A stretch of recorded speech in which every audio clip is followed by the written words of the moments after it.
Welcome to this video where we are going to discuss Kotlin safety with respect to null values.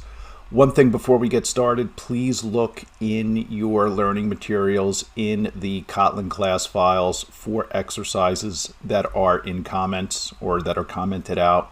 Follow the instructions, remove the comments, and try out the lines and look at the results. One way to manage null values or to avoid null values is to use something like the null check.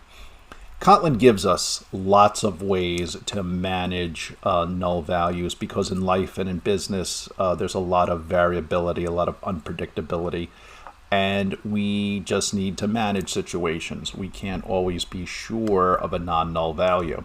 So here we're just using a simple if. So we're testing here if nullable name, we see here we're declaring nullable name as nullable. So we're going to test, indeed, is it null or not null? So we put in the if statement here. If nullable name is not null, if that's true, we output and we work with nullable name. Else, if it turns out that nullable name is null, we stay away from nullable name and just output hello guests. Kotlin also gives us a safety operator. We can see the safety operator right here. And what this particular safety operator does, the question mark dot, is when we use it, Kotlin will return the results if the value is not null. It's pretty obvious. If the value is null, it'll return the null. So without a null pointer exception. So it'll avoid the null pointer exception. So that is going to be useful in the case of lists. So we can take a look here at some output. So let's just go ahead here, back up to our project, right click and run, and we can see some results. When nullable name is John Null, we can see hello and the conversion to uppercase, the length, and we can see here that the John Null was not null, and we can see the output here. But let's change the results or change the input and make nullable name null. Clear here, and let's run it one more time.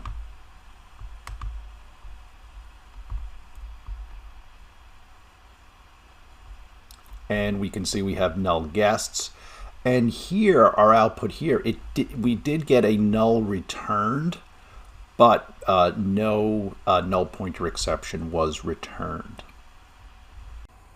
Let's take a look at when we add let after the question mark dot. So it's question mark dot let. And the question mark dot let safety operation is used only if we can guarantee the variable is not null. If the variable is null, then none of the operations, none of the methods will return any results. So if we take a look here, we are nulling out nullable name and we're using question mark dot let. First time we run this, we'll see that nothing will be returned from any of these methods.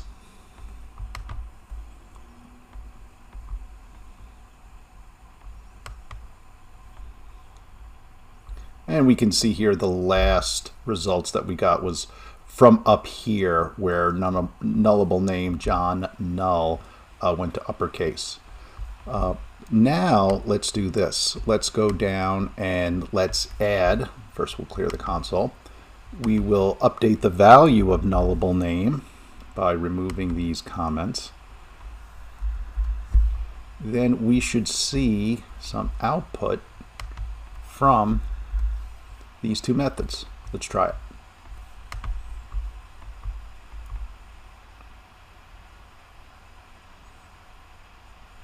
And then we can see here we've updated the string here to John Null again, and we can see John Null again uppercase, and we can see the length.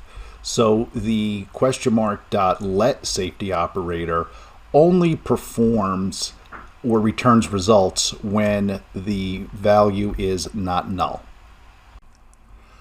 Let's discuss another safety operator in Kotlin called the Elvis operator. The Elvis operator looks like a question mark and a colon. And what the Elvis operator allows us to do is evaluate two expressions on either side of the operator. So if we take a look here, we can see nullable name and then a string, in this case guessed. If nullable name is not null, then this result can be returned. However, if it happens that the expression here on the left is null, then with the Elvis operator, the not null expression on the right side can be returned. So it's almost like an if-then, except looking for null, not null. For an example, let's go up here. We see nullable name variable initialized, or the value is updated to null. And then we're going to go down here and we are going to return nullable name, or the expression on the right, back to string. Similarly, with this next example here, we have nullable name dot length, or we can return -1 if nullable name is null. So we see here the dot length, we're calling length on nullable name, and if that is nullable, we will get back the we will get back the -1, and then we can see the output here. So we'll go up here, back to our project, right click on our null safety class file, go down to run, and let's take a look at the output. We're starting right here. Name is guessed, because we see here name is guessed. So we could see here that with the Elvis operator, nullable name was set to null, so we got guessed back. And in the same way here, since nullable name was null and we called the length operator, the Elvis operator returned the -1, and we see here the actual value of nullable is null. There's one more safety operator that we're going to discuss. We can see it here is the double bang that is added as a suffix, just like the others, after the value. So what's happening here is the value or the property or the variable, when we use the double bang, we are guaranteeing the compiler that the property is not null. However, if when using the double bang we do pass a null property, we will get a null pointer exception. So we can see right here, we have to be careful that when using that the value is never null. So let's take a look here. So we have nullable name, and we are passing in a real string value. So right now the property is not null.